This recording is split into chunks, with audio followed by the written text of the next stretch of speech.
Aconteceu no último sábado, dia 17 de outubro, o primeiro encontro de educadores tucanos, evento que contou com a presença de aproximadamente 150 pessoas, entre professores e convidados ligados à educação de todo o estado. O evento foi realizado pelo PSDB da capital com o objetivo de criar a rede de professores tucanos que visa trocar experiências entre os professores e debater as principais demandas encontradas na educação do estado de Mato Grosso do Sul. Muitos assuntos foram debatidos, inclusive questões polêmicas quanto à importância da política para a educação. Recente pesquisa do Datafolha mostra que 13% dos eleitores brasileiros assumem ter vendido voto nas eleições.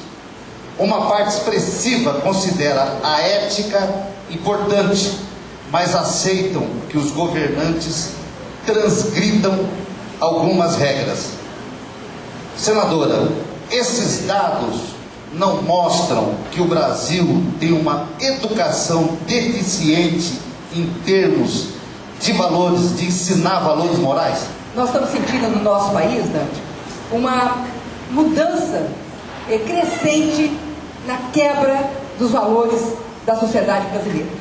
Mas aí não é um caso só da escola, pelo menos no meu entender, não é uma quebra só da escola e não é responsabilidade só da escola, principalmente da família.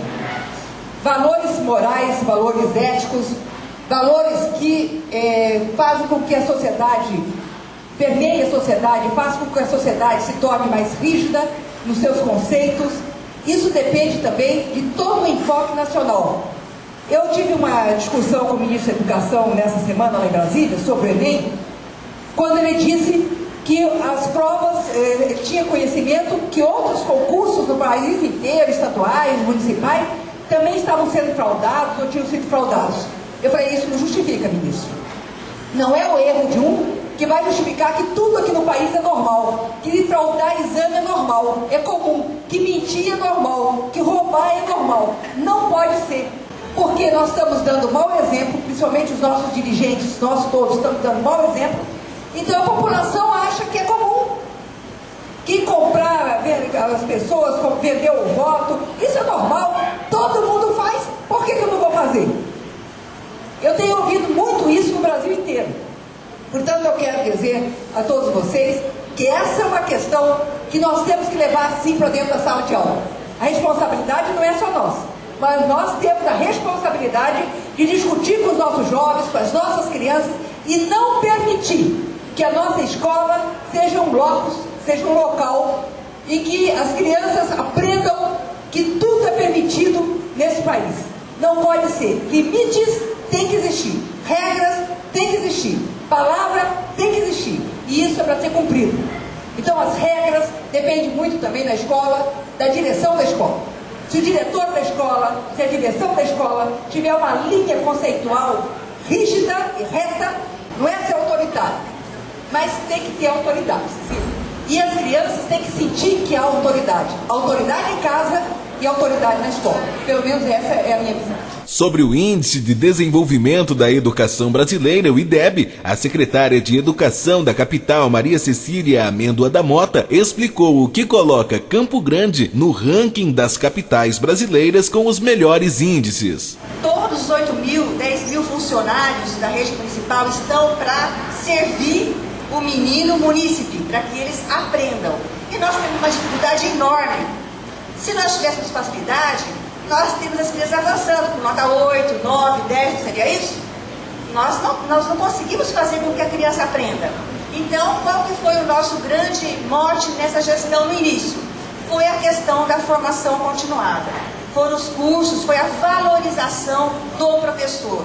Foi a aposta no professor, que o professor pode ensinar bem se ele aprender bem.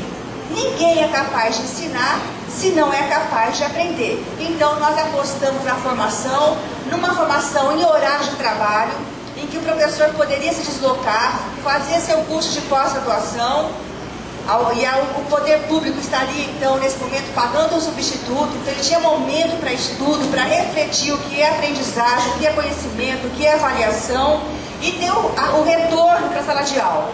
E as monografias, eu queria dizer para vocês, todas tinham que ter um paralelo entre a prática e a teoria. Esse foi o diferencial que nós pudemos perceber, dentre outros. O vereador Silveira apresentou um questionamento sobre a educação política dentro das escolas e a senadora Marisa Serrano destacou a importância dos temas transversais para a educação. Eu fui a Ponta Porã na época que estavam discutindo os temas transversais e a LDB. Os professores falaram, mas como? Eu não posso falar sobre questão de inclusão social, eu não posso falar sobre ética, eu não posso falar sobre gênero, porque eu também não sei como é que eu vou falar. Isso lá atrás, quando nós estávamos discutindo os temas transversais.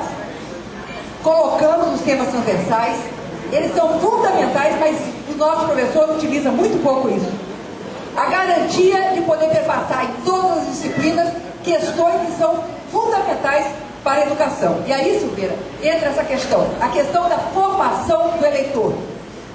Eu sempre brincava falando que eu tenho certeza que o pipoqueiro da esquina, o moço que vende cachorro-quente, pode nos ensinar muito de política, de eleição. Mas nada como o professor poder apoiar para os alunos, apontar para os alunos, principalmente os alunos do final do ensino fundamental e ensino médio, dizer a ele o que é cidadania e dizer a ele a importância do voto suprapartidário. Não vai se falar em questão de partido político. Pode falar em partido político para dizer quais são os partidos políticos que existem no país, para que ele fique sabendo. E a filosofia de cada um, para que ele possa escolher também pelo partido. Agora, se não for ensinar o que é, o que significa PSDB, Partido da Social Democracia Brasileira, qual é o fundamento? O que significa social-democracia? E aí, o PPS, o socialista, qual é? E o PSB, que também é socialista, qual é a ideia que eles têm? E o PTB, que é trabalhista, qual é a ideia? E o democrata, que é liberal, qual é a ideia? O que significa liberal? O que significa trabalhista? O que significa isso? Aonde que vai aprender, gente? Aonde que o nosso aluno de segundo grau vai aprender isso? Se não for na escola. Portanto, Silveira, eu acho que nós, professores, temos que aprender um pouquinho mais de ética, de política, de gênero, de todas as questões que podem perpassar os temas transversais. Fundamental, não esqueçam dos temas transversais, é com eles que nós temos que trabalhar. O município de Sidrolândia também foi representado no encontro e a professora Cláudia apresentou reivindicações importantes à senadora. Senadora Marisa Serrano, estamos com números excessivos de alunos em salas de aula. Alunos este ano que estudaram em salão de igreja. Estamos com falta de materiais, sabe, que dê qualidade ao trabalho pedagógico do professor. Se a senhora poderia dar uma olhada com carinho, porque nós, professores, não temos incentivo para pós-graduação em Sidrolândia. E na questão das salas de aula para educação infantil e nos assentamentos que o povo tem me pedido muito. Eu acredito que algumas das questões que nós tratamos, inúmeras outras que não foram tratadas aqui, são importantíssimas. Por exemplo, a questão de como trabalhar os assentamentos. Isso é fundamental, não só para a Sidrolândia, que é uma das cidades que tem o maior número de assentamentos do estado, é o maior número de assentamentos que está em Sidrolândia, mas eu sei que todos os municípios têm esses problemas. Nós temos que discutir, Cecília, como ajudar os nossos professores a trabalhar na questão dos assentamentos. E essa rede de professores vai ser para isso, para levantar esses temas, discutir, propor sugestões. E além disso, a questão do material que a Cláudia colocou também na Sidrolândia, dizer que quando foi construído o Fundeb, que depois se transformou em Fundeb, o percentual para a compra de material e equipamento para o professor trabalhar, isso tem que ser sagrado. Então, há recurso que tem que ser buscado. O ruim é quando eu li esses dias nos jornais de circulação nacional, alguns estados brasileiros que estavam usando o recurso do Fundeb para um monte de outras coisas que não para a educação. Aí me lembrei daquela época, digo que até o pneu dos carros entravam como sendo recurso da educação. A ponte que construía para ir para um lugar, para a escola, usavam como recurso da educação.